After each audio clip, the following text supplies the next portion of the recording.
Assalamualaikum warahmatullahi wabarakatuh. Nama saya Butar Madisya dari Pendidikan Ekonomi C Universitas Pancasakti. Di sini saya akan menjawab pertanyaan UAS dasar-dasar pendidikan yang dibuat oleh Ibu Kaprov Eka Putri. Yang pertama adalah jelaskanlah alat-alat pendidikan. Alat-alat pendidikan adalah perangkat peralatan atau media yang berfungsi sebagai alat bantu untuk memperlancar penyelenggaraan pendidikan agar lebih efektif dan efisien dalam mencapai tujuan pembelajaran. Yang kedua, jelaskanlah bagaimana kondisi lingkungan dan lembaga pendidikan yang kondusif menurut saudara.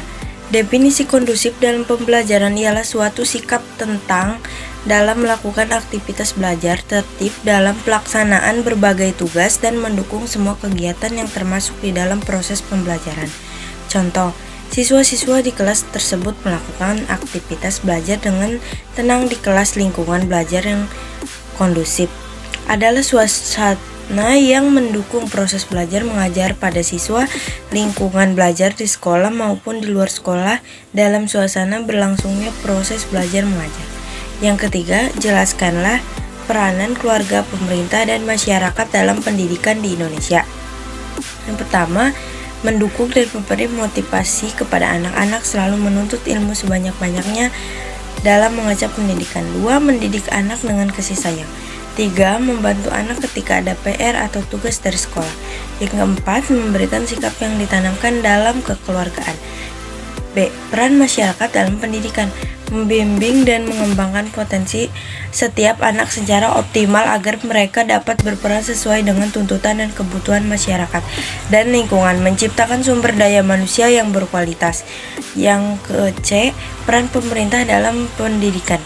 Menciptakan suasana kompetitif antar sekolah dalam memajukan dan meningkatkan kualitas siswa dan sekolah sesuai standar yang telah ditetapkan. 2. Memberikan perhatian khusus kepada anak kurang mampu, terutama yang berada di daerah terpencil, pelosok, dan kumuh. Yang keempat, menuntut saudara bagaimanakah hubungan timbal balik antara lingkungan pendidikan di Indonesia.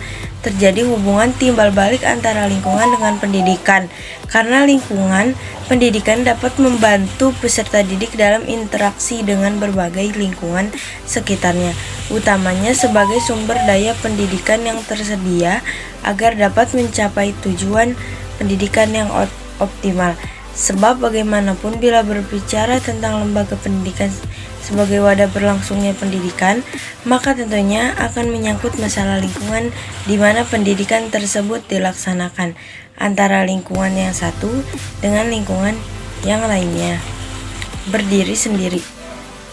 Terdapat hubungan timbal balik dan saling mempengaruhi antar lingkungan satu dengan lingkungan lainnya.